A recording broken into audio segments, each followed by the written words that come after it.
ਵਾਹਿਗੁਰੂ ਜੀ ਕਾ ਖਾਲਸਾ ਵਾਹਿਗੁਰੂ ਜੀ ਕੀ ਫਤਿਹ। ਅੱਜ ਤੋਂ 100 ਸਾਲ ਪਹਿਲਾਂ 1920 ਵਿੱਚ ਉਸ ਸਮੇਂ ਦੇ ਜਾਗਰੂਕ ਅਤੇ ਹਿੰਮਤੀ ਸਿੱਖ ਆਗੂਆਂ ਨੇ ਅਜਿਹਾ ਫੈਸਲਾ ਲਿਆ ਜਿਸ ਨੇ ਨਾ ਸਿਰਫ ਸਿੱਖ ਸਮਾਜ ਵਿੱਚ ਆ ਚੁੱਕੇ ਨਿਘਾਰ ਨੂੰ ਪੁੱਠਾ ਗੇੜਾ ਦਿੱਤਾ, ਬਲਕਿ ਗੁਰੂ ਧਾਮਾਂ ਦੀ ਸਾਂਭ ਸੰਭਾਲ ਅਤੇ ਸਿੱਖ ਸਿਆਸਤ ਨੂੰ ਵੀ ਨਵੇਂ ਮਾਇਨੇ ਬਖਸ਼ੇ। ਬੀਤੇ 12 ਅਕਤੂਬਰ 2020 ਨੂੰ ਇਸ ਅਹਿਮ ਘਟਨਾ ਦੀ ਸ਼ਤਾਬਦੀ ਸੀ, ਪਰ ਇਹ ਚੁੱਪ ਕਰਕੇ ਲੰਘ ਗਈ। ਗਿਣਤੀ ਦੀਆਂ ਕੁਝ ਸੰਸਥਾਵਾਂ ਨੂੰ ਛੱਡ ਕੇ ਸਿੱਖਾਂ ਦੀ ਰਹਿਨੁਮਾਈ ਦਾ ਦਮ ਭਰਨ ਵਾਲੀ ਕਿਸੇ ਵੀ ਸਿੱਖ ਸੰਸਥਾ ਨੇ ਇਸ ਦਾ ਜ਼ਿਕਰ ਤੱਕ ਨਾ ਕੀਤਾ। ਉਹਨਾਂ ਨੇ ਵੀ ਨਹੀਂ ਜਿਨ੍ਹਾਂ ਦਾ ਵਜੂਦ ਹੀ ਇਸੇ ਘਟਨਾ ਕਰਕੇ ਹੋਂਦ ਵਿੱਚ ਆਇਆ। ਗੁਰਧਾਮਾਂ ਦਾ ਪ੍ਰਬੰਧ ਪੰਥ ਦੇ ਹੱਥ ਆਇਆ, ਸ਼੍ਰੋਮਣੀ ਗੁਰਦੁਆਰਾ ਪ੍ਰਬੰਧਕ ਕਮੇਟੀ ਬਣੀ ਅਤੇ ਅਕਾਲੀ ਦਲ ਬਣਿਆ। ਇਸੇ ਘਟਨਾ ਦੇ ਬਾਅਦ ਇਸੇ ਘਟਨਾ ਕਰਕੇ, ਪਰ ਉਹਨਾਂ ਨੇ ਇਸ ਯਾਦਗਾਰ ਨੂੰ ਮਨਾਉਣ ਵੱਲ ਕੋਈ ਤਵੱਜੋ ਨਹੀਂ ਦਿੱਤੀ। ਸਵਾਲ ਖੜਾ ਹੁੰਦਾ ਹੈ, ਜਿਸ ਘਟਨਾ ਨੂੰ ਸਮੁੱਚੇ ਪੰਥ ਨੂੰ ਬੜੇ ਹੀ ਜੋਸ਼ ਨਾਲ ਮਨਾਉਣਾ ਚਾਹੀਦਾ ਸੀ, ਜਿਸ ਦਿਨ ਤੇ ਕੌਮ ਦਰਦੀਆਂ ਨੂੰ ਆਪਾ ਪੜਚੋਲ ਕਰਨੀ ਚਾਹੀਦੀ ਸੀ ਕਿ ਉਸ ਕ੍ਰਾਂਤੀਕਾਰੀ ਮੋੜ ਦੇ ਰੂਬਰੂ ਪੰਥ ਅੱਜ ਕਿੱਥੇ ਖੜਾ ਹੈ? ਕਿਉਂ ਪੰਥ ਨੇ ਅੱਜ ਉਸ ਦਿਨ ਨੂੰ ਉੱਕਾ ਹੀ ਵਿਸਾਰ ਦਿੱਤਾ? ਇਸੇ ਸਵਾਲ ਦਾ ਜਵਾਬ ਖੋਜਦੀ ਹੈ ਵੀਡੀਓ, ਪਰ ਪਹਿਲਾਂ ਇਹ ਜਾਣਨਾ ਜ਼ਰੂਰੀ ਹੈ ਕਿ ਕੀ ਸੀ ਉਹ ਘਟਨਾ, ਕੀ ਹੈ ਉਸ ਦੀ ਅਹਿਮੀਅਤ। ਆਓ ਮਾਰਦੇ ਹਾਂ ਇੱਕ ਨਜ਼ਰ।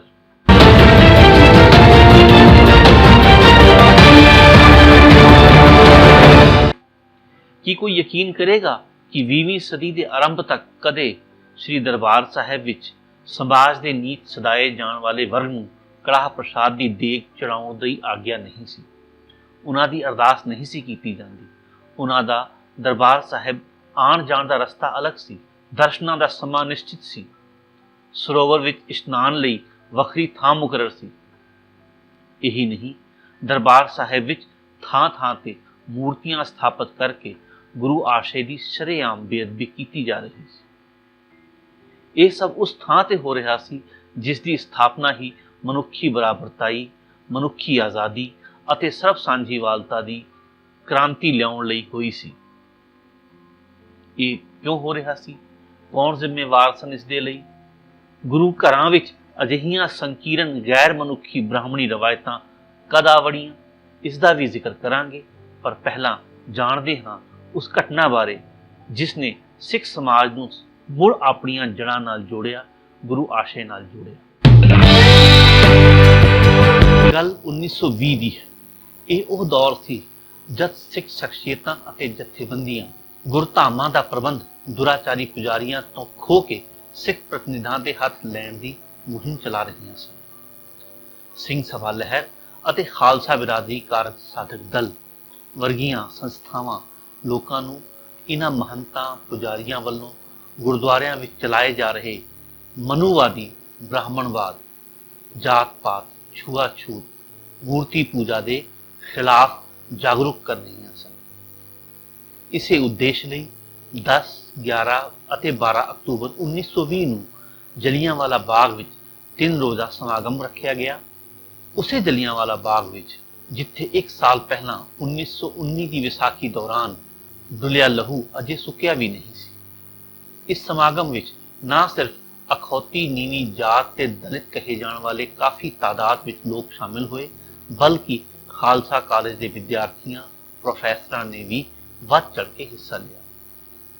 ਸਮਾਗਮ ਵਿੱਚ ਗੁਰਮਤਿ ਦੇ ਸਰਬ ਸਾਂਝੀਵਾਲਤਾ ਦੇ ਹੁਕਮ ਨੂੰ ਦ੍ਰਿੜ ਕਰਾਉਣ ਲਈ ਤਕਰੀਰਾਂ ਹੋਈਆਂ ਅਤੇ ਬਹੁਤ ਸਾਰੇ ਦਲਿਤ ਪਰਿਵਾਰ ਅੰਮ੍ਰਿਤ ਛਕ ਕੇ ਖਾਲਸਾ ਪਰਿਵਾਰ ਦਾ ਹਿੱਸਾ ਬਣੇ। ਤੀਜੇ ਦਿਨ ਇਹਨਾਂ ਨਵੇਂ ਸੱਜੇ ਸਿੰਘਾਂ ਨੂੰ ਕੜਾਹ ਪ੍ਰਸ਼ਾਦ ਦੀ ਦੇਗ ਚੜਾਉਣ ਲਈ ਸ੍ਰੀ ਦਰਬਾਰ ਸਾਹਿਬ ਵੱਲ ਲੈ ਕੇ ਜਾਣ ਦਾ ਪ੍ਰੋਗਰਾਮ ਬਣਾਇਆ ਗਿਆ। ਅਖੌਤੀ ਨੀਵੀਂ ਜਾਤੀਆਂ ਦਾ ਅੰਮ੍ਰਿਤ ਪਾਨ ਕਰਕੇ ਸ੍ਰੀ ਦਰਬਾਰ ਸਾਹਿਬ ਵੱਲ ਰਵਾਨਾ ਹੋਣ ਦੀ ਖਬਰ ਬੜੀ ਤੇਜ਼ੀ ਨਾਲ ਫੈਲੀ। ਸ਼ਹਿਰ ਵਾਸੀਆਂ ਅਤੇ ਸੰਗਤ ਦਾ ਬਹੁਤ ਵੱਡਾ ਇਕੱਠ ਉੱਥੇ ਜਮ੍ਹਾਂ ਹੋ ਗਿਆ। ਇਸ ਤੋਂ ਪਹਿਲਾਂ ਅਜਿਹਾ ਕਦੇ ਨਹੀਂ ਸੀ ਹੋਇਆ। ਕੋਈ ਇੱਕਾ ਦੁੱਕਾ ਚਾਹ ਕੇ ਵੀ ਪੁਜਾਰੀਆਂ ਨੂੰ ਚੈਲੰਜ ਕਰਨ ਦੀ ਹਿੰਮਤ ਨਹੀਂ ਸੀ ਕਰਦਾ। ਪੁਜਾਰੀ ਵੀ ਕਿਸੇ ਦੀ ਚੱਲਣ ਨਹੀਂ ਸੀ ਦਿੰਦੇ। ਪਰ ਅੱਜ ਗੱਲ ਵੱਖਰੀ ਸੀ। ਦੇਗ ਚੜਾਉਣ ਲਈ ਲੈ ਕੇ ਜਾਣ ਵਾਲੇ ਅਖੌਤੀ ਨੀਵੀਂ ਜਾਤ ਵਾਲੇ ਇਕੱਲੇ ਨਹੀਂ ਸਨ। ਉਹਨਾਂ ਦੇ ਨਾਲ ਪੰਥ ਦੀਆਂ ਉੱਚ ਸ਼ਖਸੀਅਤਾਂ, ਬੁੱਧੀਜੀਵੀਆਂ ਦਾ ਸਮੂਹ ਵੀ ਸੀ। ਖਾਲਸਾ ਕਾਲਜ ਦੇ 3 ਪ੍ਰੋਫੈਸਰ ਤੇਜਾ ਸਿੰਘ, ਨਰਿੰਜਨ ਸਿੰਘ ਅਤੇ ਬਾਬਾ ਹਰਕਿਸ਼ਨ ਸਿੰਘ ਵੀ ਸ਼ਾਮਲ ਸਨ। ਕਾਫੀ ਗਿਣਤੀ ਵਿੱਚ ਵਿਦਿਆਰਥੀ ਵੀ ਸਨ। ਫਿਰ ਉਹੀ ਹੋਇਆ ਜਿਸ ਦਾ ਖਦਸ਼ਾ ਸੀ। ਪੁਜਾਰੀਆਂ ਨੇ ਕੜਾਹ ਪ੍ਰਸ਼ਾਦ ਦੇ ਇਸ ਚੜਾਵੇ ਨੂੰ ਸਵੀਕਾਰ ਕਰਨ ਤੋਂ ਮਨਾ ਕਰ ਦਿੱਤਾ। ਉਹਨਾਂ ਦੀ ਅਰਦਾਸ ਕਰਨ ਤੋਂ ਵੀ ਇਨਕਾਰ ਕਰ ਦਿੱਤਾ। ਇਸ ਤੇ ਬਾਬਾ ਹਰਕਿਸ਼ਨ ਸਿੰਘ ਨੇ ਪੁਜਾਰੀਆਂ ਅਤੇ ਹੈੱਡ ਗ੍ਰੰਥੀ ਗੁਰਬਚਨ ਸਿੰਘ ਨੂੰ ਬੇਨਤੀ ਕੀਤੀ ਕਿ ਗੁਰੂ ਮਰਿਆਦਾ ਦਾ ਸਨਮਾਨ ਕਰਦੇ ਹੋਏ ਦੇਖ ਸਵੀਕਾਰ ਕਰਨ ਅਤੇ ਅਰਦਾਸ ਕਰਨ, ਪਰ ਉਹ ਟਸ ਤੋਂ ਮਸ ਨਾ ਹੋਏ। ਇੰਨੇ ਵਿੱਚ ਜੈਕਾਰੇ ਲਾਉਂਦੇ ਹੋਏ ਸਰਦਾਰ ਕਰਤਾਰ ਸਿੰਘ ਝੱਬਰ, ਤੇਜਾ ਸਿੰਘ ਚੂਹੜਕਾਣਾ ਅਤੇ ਤੇਜਾ ਸਿੰਘ ਪੁੱਚਰ ਵੀ ਦਰਬਾਰ ਸਾਹਿਬ ਅੰਦਰ ਆ ਵੜੇ। ਇਸ ਦੇ ਬਾਅਦ ਮਾਹੌਲ ਹੀ ਬਦਲ ਗਿਆ। ਆਖਰ ਪੁਜਾਰੀ ਇਸ ਸ਼ਰਤ ਤੇ ਰਾਜ਼ੀ ਹੋ ਗਏ ਕਿ ਸ੍ਰੀ ਗੁਰੂ ਗ੍ਰੰਥ ਸਾਹਿਬ ਤੋਂ ਵਾਕ ਲੈ ਲਿਆ ਜਾਵੇ, ਫਿਰ ਉਸੇ ਦੀ ਰੌਸ਼ਨੀ ਵਿੱਚ ਅਗਲੀ ਕਾਰਵਾਈ ਕੀਤੀ ਜਾਵੇ। ਗ੍ਰੰਥੀ ਸਿੰਘ ਨੇ ਵਾਕ ਲਿਆ। ਸੋਰਠ ਮਹੱਲਾ ਤੀਜਾ ਦੁੱਤਕੀ ਵਿੱਚ ਹੁਕਮਨਾਮਾ ਆਇਆ। ਨਿਗੁਣਿਆ ਨੋ ਆਪੇ ਬਖਸ਼ ਲਏ ਭਾਈ, ਸਤਿਗੁਰ ਕੀ ਸੇਵਾ ਲਾਏ। सतगुर की सेवा उत्तम है भाई, राम नाम चितलाए। हर जियो आपे बख्श मिलाए। गुणहीन हम अपराधी भाई, पूरे सतगुर लए रलाए। रहाओ। वाक सुन के सारी संगत जोश नाल भर गई। जयकारियां नाल दरबार साहिब गूंज उठे। पुजारी भी समझ गए।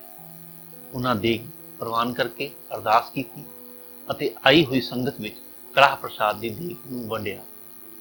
ਦਰਬਾਰ ਸਾਹਿਬ ਵਿੱਚ ਵਾਪਰੀ ਇਸ ਘਟਨਾ ਦੀ ਖਬਰ ਅਕਾਲ ਤਖਤ ਤੇ ਬੈਠੇ ਪੁਜਾਰੀਆਂ ਪਾਸ ਵੀ ਪਹੁੰਚ ਚੁੱਕੀ ਸੀ, ਪਰ ਉੱਥੇ ਬੈਠੇ ਪੁਜਾਰੀ ਸੰਗਤ ਦੇ ਇਸ ਉਭਾਰ ਦਾ ਸਾਹਮਣਾ ਕਰਨ ਦਾ ਹੌਸਲਾ ਨਾ ਕਰ ਸਕੇ। ਇਸੇ ਲਈ ਸ੍ਰੀ ਦਰਬਾਰ ਸਾਹਿਬ ਦੀ ਹਾਜ਼ਰੀ ਲਾ ਕੇ ਇਹ ਜੱਥਾ ਜਦ ਅਕਾਲ ਤਖਤ ਸਾਹਿਬ ਪਹੁੰਚਿਆ ਤਾਂ ਉੱਥੇ ਕੋਈ ਪੁਜਾਰੀ ਹਾਜ਼ਰ ਨਹੀਂ ਸੀ। ਰਵਾਇਤ ਨੂੰ ਨਾ ਤੋੜਦੇ ਹੋਏ ਸੰਗਤ ਪੁਜਾਰੀਆਂ ਤੋਂ ਹੀ ਅਰਦਾਸ ਕਰਾਉਣਾ ਚਾਹੁੰਦੀ ਸੀ। ਇਸ ਲਈ ਪੁਜਾਰੀਆਂ ਨੂੰ ਸੱਦਾ ਭੇਜਿਆ ਗਿਆ, ਪਰ ਉਹ ਨਹੀਂ ਆਏ।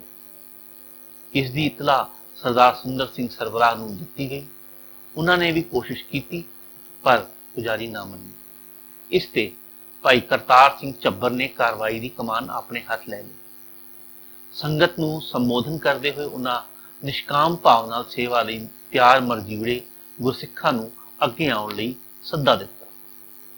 ਨਾਲ ਹੀ ਐਲਾਨ ਕਰ ਦਿੱਤਾ, ਖਾਲਸਾ ਜੀ, ਪੁਜਾਰੀਆਂ ਦੇ ਪਾਪਾਂ ਦਾ ਬੇੜਾ ਲਬਾਲਬ ਭਰ ਗਿਆ ਸੀ, ਜੋ ਅੱਜ ਡੁੱਬ ਗਿਆ ਹੈ। ਸ੍ਰੀ ਅਕਾਲ ਤਖਤ ਸਾਹਿਬ ਦਾ ਪ੍ਰਬੰਧ ਹੁਣ ਪੰਥ ਕਰੇਗਾ।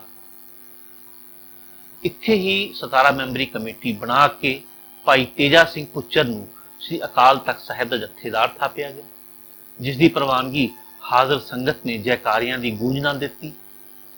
ਫਿਰ ਸੰਗਤ ਵੱਲੋਂ ਹਾਜ਼ਰ ਕੜਾਹ ਪ੍ਰਸ਼ਾਦ ਅਤੇ 25 ਰੁਪਏ ਦੀ ਭੇਟਾ ਰੱਖ ਕੇ ਅਰਦਾਸ ਕੀਤੀ ਗਈ। ਕੜਾਹ ਪ੍ਰਸ਼ਾਦ ਸੰਗਤ ਵਿੱਚ ਵਰਤਾਇਆ ਗਿਆ।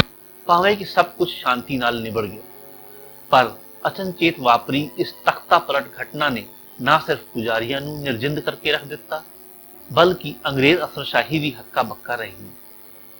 ਇਸ ਕਰਕੇ ਅਗਲੇ ਦਿਨ ਅੰਮ੍ਰਿਤਸਰ ਦੇ ਡਿਪਟੀ ਕਮਿਸ਼ਨਰ ਨੇ ਦੋਹਾਂ ਧਿਰਾਂ ਨੂੰ, ਸਿੱਖ ਆਗੂਆਂ ਨੂੰ ਅਤੇ ਪੁਜਾਰੀਆਂ ਨੂੰ ਆਪਣੀ ਕੋਠੀ ਤੇ ਬੁਲਾਇਆ। ਸਿੰਘ ਤਾਂ ਹਾਜ਼ਰ ਹੋ ਗਏ, ਪਰ ਪੁਜਾਰੀ ਨਾ ਆਏ।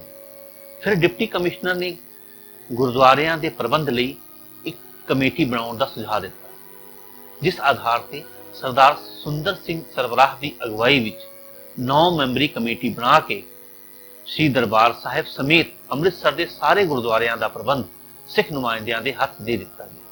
ਇਸ ਨੂੰ ਡਿਪਟੀ ਕਮਿਸ਼ਨਰ ਦੀ ਲਿਖਤੀ ਪ੍ਰਵਾਨਗੀ ਵੀ ਮਿਲ ਗਈ। ਇਸ ਘਟਨਾ ਦੇ ਹਾਂ ਪੱਖੀ ਹੁੰਗਾਰੇ ਨੇ ਸਿੱਖ ਸੁਧਾਰ ਲਹਿਰ ਦੇ ਚੱਕਰ ਨੂੰ ਬਹੁਤ ਤੇਜ਼ ਜੀੜਾ ਦੇ ਦਿੱਤਾ।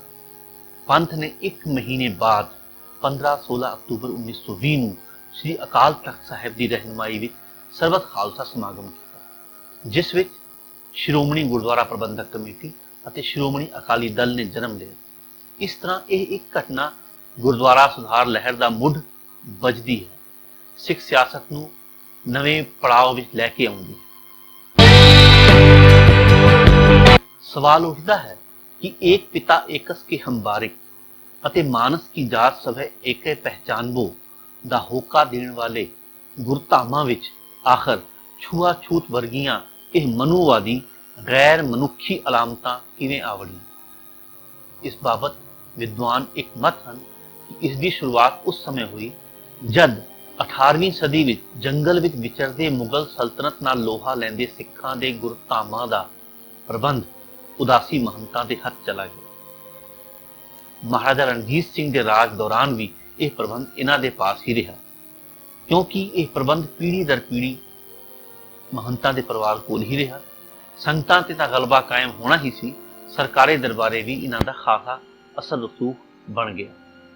उपरों चढ़ावे दी माया अते गुरुद्वारियां नाल लगियां जमीनां दी आमदन जिस दा हिसाब मंगण वाला कोई नहीं सी, इस सब करके महंतां दा नैतिक निघार होना सुभावक सी। हालांकि महाराजा रणजीत सिंह के राजकाल दौरान यह लुकवें रूप में पलदा रहा, पर 1849 के खालसा राज उस जान के बाद महंतां के सिर ते कोई डर ना रहा। वह मनमर्जियां ते उतर आए, अपने अंदर पल रहे ब्राह्मणी रीति रिवाजां, मूर्ति पूजा, जात पात, छुआछूत की वितकरेबाजी नूं गुरुद्वारियां विच शरेआम चलाउण लगे। इक्का दुक्का उठण वाले विरोधी सुर दबा दिते जांदे। अंग्रेज सरकार पास की शिकायत भी बेअसर जाती। हकूमत नूं भी अजिहे भ्रष्टे हुए लोग अते अदारे रास आउंदे हन। एक सदी बीत जाण दे बाद भी यह घटना अज कौम तो आपा पड़चोल की मंग करती है। अज कित्थे खड़ी है कौम, जिस छुआछूत, जात पात, अंधविश्वास, मनुवादी रीति रिवाजां तो सिंह सभा लहर ने, अकाली लहर ने पंथ नूं कढ़िया सी, अज खुद श्रोमणी गुरुद्वारा प्रबंधक कमेटी ਅਤੇ श्रोमणी अकाली दल उसे जातिवाद के दलदल में धसे हुए हैं। खालसा बिरादरी की भावना अलोप हो चुकी है। महंतां, मसंदां वर्गी चौधर, मतलब परस्ती ਅਤੇ अनैतिकता के नित नवे नज़ारे आम देखने को मिलते हैं। पंजाब के पिंडां विच दलितां नाल ज़्यादतियां दीयां घटनावां, गुरुद्वारियां ਅਤੇ पंचायतां का इस्तेमाल दलितां खिलाफ मते पाउण लई कीता जाना साडे विच वध रही मनुवादी बिगती ही तां है। ये अपने आप नूं उच्च वर्ग मनण वालियां दे वतीरे दा ही नतीजा है कि थां थां ते जातां दे आधार ते गुरुद्वारे उसर आए हैं। कुछ निहंग सिंह जथेबंदियां वल्लों दलित सिखां नूं अंम੍ਰਿਤ छकाउण वेले मर्यादा दे उलट वखरे बाटे, वखरी थां दी रीतां चलाउणीਆਂ। कुछ संतां दे डेरिਆਂ विच दलितां नूं वखरी पंगत, वखरे भांडे विच लंगर छकाउणे, उत्थे उन्हां नूं लंगर पकाउण ਅਤੇ ਵਰਤਾਉਣ ਤੋਂ ਰੋਕਿਆ ਜਾਣਾ ਅਤੇ ਪਿੰਡਾਂ ਵਿੱਚ ਜਾਤ ਪਾਤ ਆਧਾਰਿਤ ਵੱਖਰੇ ਵੱਖਰੇ ਸ਼ਮਸ਼ਾਨ ਘਾਟਾਂ ਦਾ ਬਣੇ ਹੋਣਾ ਚਿੰਤਾਜਨਕ ਹੈ ਅਤੇ ਸਿੱਖੀ ਸਿਧਾਂਤਾਂ ਦੇ ਉਲਟ ਹੈ। ਸ਼ਾਇਦ ਇਸੇ ਲਈ ਸ਼੍ਰੋਮਣੀ ਅਕਾਲੀ ਦਲ ਅਤੇ ਸ਼੍ਰੋਮਣੀ ਗੁਰਦੁਆਰਾ ਪ੍ਰਬੰਧਕ ਕਮੇਟੀ ਨੇ ਇਸ ਸ਼ਤਾਬਦੀ ਨੂੰ ਮਨਾਉਣ ਤੋਂ ਪਾਸਾ ਵੱਟ ਲਿਆ।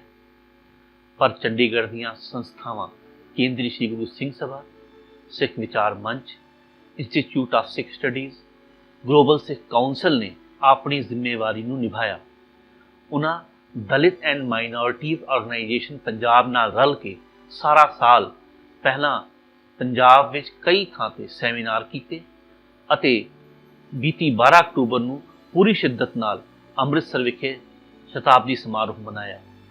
हालांकि दलित संगठन इस नूं दलित मुड़ प्रवेश के दायरे विच वेखदे हन, जबकि इस दिन के मायने किते वड्डे ਉਹ ਕੀ ਹਨ ਇਸ ਦਾ भी जिक्र करांगे।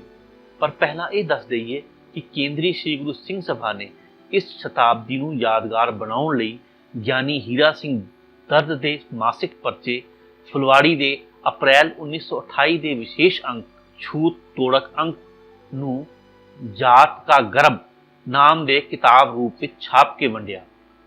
उद्देश्य यही है कि किसी भी किस्म का वितकरा सिक्खी सिद्धांतां के खिलाफ है। खास तौर पर सिंह सजन मगरों कोई दलित नहीं, कोई डाढ़ा नहीं, सब खालसा बिरादरी हैं। किसी नूं भी जात पात की नज़र नाल देखना ही गुरु की निरादरी करना है। इसी तरह अमृत छक के सिंह सज चुकियां वल्लों अपने आप नूं दलित समझी जाना भी गुरु ते बेभरोसगी है, अमृत की दात का अपमान है। वह बराबर के भाईवाल हैं, बराबर के हकदार हैं। इसीलिए इस दिन नूं सिर्फ दलित मुड़ प्रवेश दिवस वजों मनाउणा इसके दायरे नूं सिंगोड़ना है, इसके महत्व नूं घटाउणा है, क्योंकि ਇਹ ਘਟਨਾ ਅਚਨਚੇਤ ਨਹੀਂ ਵਾਪਰੀ, ਬਲਕਿ ਇਹ 1880 ਤੋਂ ਹੀ ਸਿੰਘ ਸਭਾ ਲਹਿਰ ਵੱਲੋਂ ਚਲਾਈ ਜਾ ਰਹੀ ਜਾਗ੍ਰਿਤੀ ਦਾ ਨਤੀਜਾ ਸੀ, ਜਿਸ ਦੇ ਪਿੱਛੇ ਗਿਆਨੀ ਦਿੱਤ ਸਿੰਘ, ਪ੍ਰੋਫੈਸਰ ਗੁਰਮੁਖ ਸਿੰਘ, ਭਾਈ ਕਾਨ ਸਿੰਘ ਨਾਭਾ, ਪ੍ਰੋਫੈਸਰ ਤੇਜਾ ਸਿੰਘ, ਪ੍ਰੋਫੈਸਰ ਹਰਕਿਸ਼ਨ ਸਿੰਘ ਬਾਵਾ, ਪ੍ਰੋਫੈਸਰ ਨਿਰੰਜਨ ਸਿੰਘ ਵਰਗੇ ਨਾਮਵਰ ਲੇਖਕਾਂ ਸਾਹਿਤਕਾਰਾਂ ਦੀਆਂ ਦਹਾਕਿਆਂ ਦੀਆਂ ਲਿਖਤਾਂ ਦਾ ਹੱਥ ਸੀ। ਉਹਨਾਂ ਦੀ ਸ਼ਮੂਲੀਅਤ ਸੀ, ਜਿਸ ਦਾ ਮੰਤਵ ਹੀ ਸਿੱਖ ਪੰਥ ਵਿੱਚ ਆਏ ਨਿਘਾਰ ਤੋਂ ਨਿਜ਼ਾਤ ਦਿਵਾਉਣਾ ਸੀ, ਗੁਰੂ ਘਰ ਦੀ ਮਰਿਆਦਾ ਭੰਗ ਕਰ ਰਹੇ ਲੋਕਾਂ ਤੋਂ ਗੁਰੂ ਘਰ ਆਜ਼ਾਦ ਕਰਾਉਣਾ ਸੀ, ਗੁਰੂ ਰਵਾਇਤਾਂ, ਗੁਰੂ ਸਿਧਾਂਤਾਂ ਨੂੰ ਮੁੜ ਬਹਾਲ ਕਰਨਾ ਸੀ। ਇਸੇ ਲਈ ਦਲਿਤਾਂ ਦੇ ਨਾਲ ਹੋ ਰਹੇ ਵਿਤਕਰੇ ਨੂੰ ਖਤਮ ਕਰਨ ਦੇ ਕਦਮ ਦੇ ਨਾਲ ਨਾਲ ਹੀ ਗੁਰਧਾਮਾਂ ਦਾ ਪ੍ਰਬੰਧ ਵੀ ਪੰਥ ਨੇ ਆਪਣੇ ਹੱਥ ਲੈ ਲਿਆ। ਇਸ ਤਰ੍ਹਾਂ ਇਹ ਦਿਨ ਇੱਕ ਨਹੀਂ ਕਈ ਪ੍ਰਾਪਤੀਆਂ ਲੈ ਕੇ ਨਿਤਰਿਆ। ਦਲਿਤਾਂ ਲਈ ਖੁੱਲੇ ਦਰਸ਼ਨ ਦੀਦਾਰ ਦੇ ਨਾਲ ਨਾਲ ਸ੍ਰੀ ਦਰਬਾਰ ਸਾਹਿਬ ਅਤੇ ਸ੍ਰੀ ਅਕਾਲ ਤਖਤ ਸਾਹਿਬ ਦੀ ਸੇਵਾ ਸੰਭਾਲ ਮੁੜ ਖਾਲਸਾ ਜੀ ਦੇ ਹੱਥ ਆਉਣ ਦਾ ਦਿਨ ਹੋ ਬਣਿਆ। ਗੁਰਧਾਮਾਂ ਦੀ ਮਰਿਆਦਾ ਬਹਾਲੀ ਦਾ ਦਿਨ ਹੋ ਨਿਬੜਿਆ। ਸਮੁੱਚੇ ਪੰਥ ਲਈ ਇਹ ਇੱਕ ਇਤਿਹਾਸਕ ਦਿਨ ਹੈ, ਹਮੇਸ਼ਾ ਯਾਦ ਰੱਖੇ ਜਾਣ ਵਾਲੀ ਘਟਨਾ ਹੈ, ਤਾਂ ਜੋ ਚੈਤਨਤਾ ਬਣੀ ਰਹੇ, ਸਜਗਤਾ ਕਾਇਮ ਰਹੇ। ਵਾਹਿਗੁਰੂ ਜੀ ਕਾ ਖਾਲਸਾ, ਵਾਹਿਗੁਰੂ ਜੀ ਕੀ ਫਤਿਹ।